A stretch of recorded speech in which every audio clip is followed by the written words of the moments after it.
Good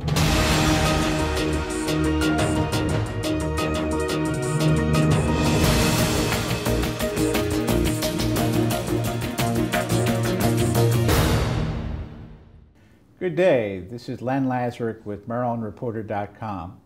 We're talking today with Senator Roger Manno of Montgomery County. It appears that his bill for a repeal of a 15-year-old income tax cut is the way that the Senate is going to propose, the Senate Budget and Taxation Committee on which he serves, is going to balance the budget instead of the kinds of tax proposals that Governor O'Malley has proposed. Thanks for being with us today, Senator. Thanks, and why do you think this, for your colleagues, what you've proposed is preferable way to raise the money that they feel they need to raise to avoid deeper cuts in the budget? First of all, thanks for having me. The state has a very serious budget challenge right now. We're facing a $1.1 billion budget shortfall. That means we're spending more than $1 billion more than we're taking in. And over the last several years, we've been cutting. We've cut $7 billion from state government, reduced the rate of growth of government, and we really haven't done much in the way of revenues. So I think most folks on the committee believe that our solution to this structural budget challenge has to be three parts: greater efficiencies in government, strategic cuts, and revenues. And we haven't really done much in the way of revenues.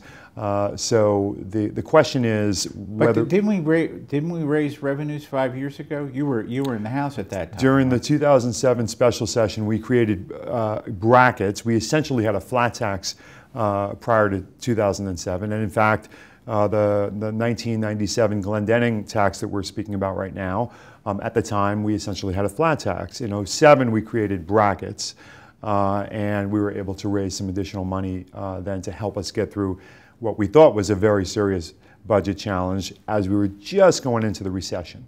Over the last 5 years, as folks know, our recession has deepened, and it's required us to do some very difficult— Well, what about those people who say, you Montgomery County guys, I mean, we haven't cut deeply enough, that we really don't need the revenues, we just need to cut more? And your response to that is? My response is yes, we have to cut more.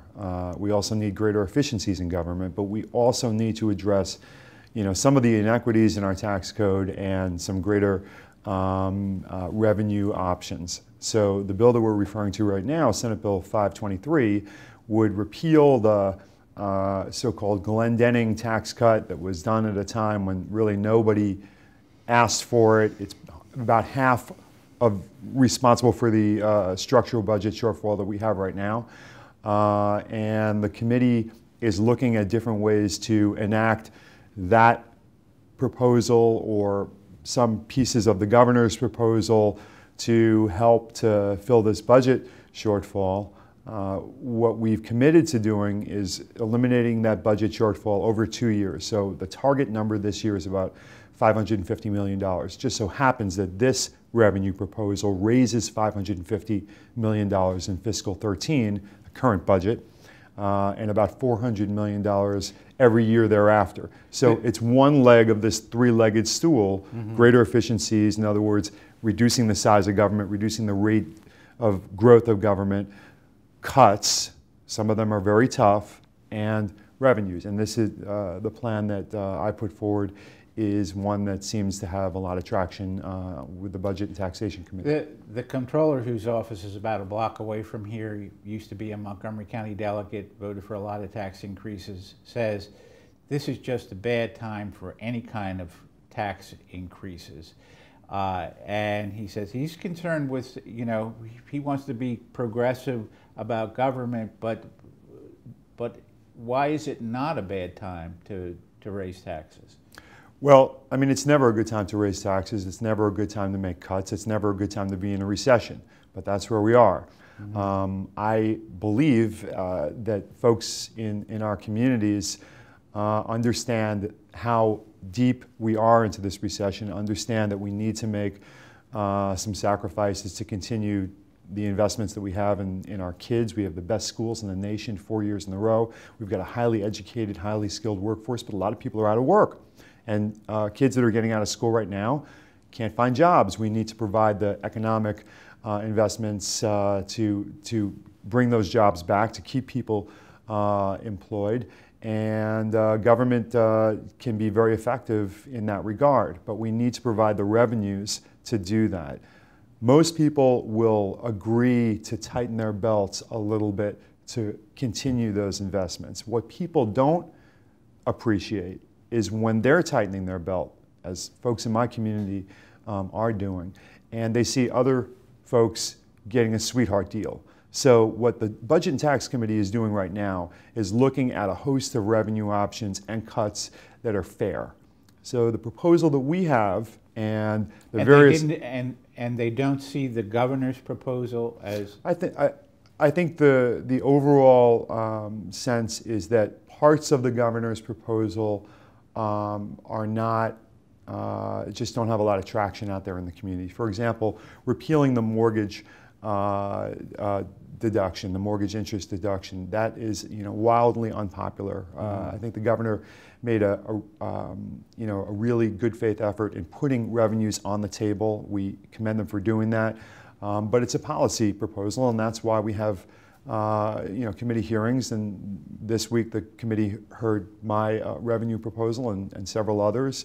And at the end of the day, we have to find the right balance between cuts and revenues and the right types of revenues that resonate well with the folks who pay the bills. And in the coming few days, the Senate committee is the one going to be moving the budget. So what's the bottom line at the end of this, to wrap this up? The bottom line is the governor's income tax proposal raises about $160, $180 million. That really doesn't get us very far out of this $1.1 billion hole. The proposal that the Budget and Taxation Committee in the Senate is strongly considering right now, Senate Bill 523, raises $550 million in the first year. We're looking for large cuts and large revenues, or else we're going to be back here next year doing the same thing, and the year after that, and the year after that. So it's a good faith proposal. The committee is looking very seriously at it. We're listening to our constituents, and at the end of the day, we want to do something that's fair, so that folks who are making the tough decisions and tightening their belts for the greater good of our communities are not watching, as I mentioned before, somebody else walking away with a sweetheart deal. And that's what we're trying to do, to eliminate those inequities. Well, thanks for being with us today. Thank you. And thanks for watching MarylandReporter.com. This is Len Lazaruk.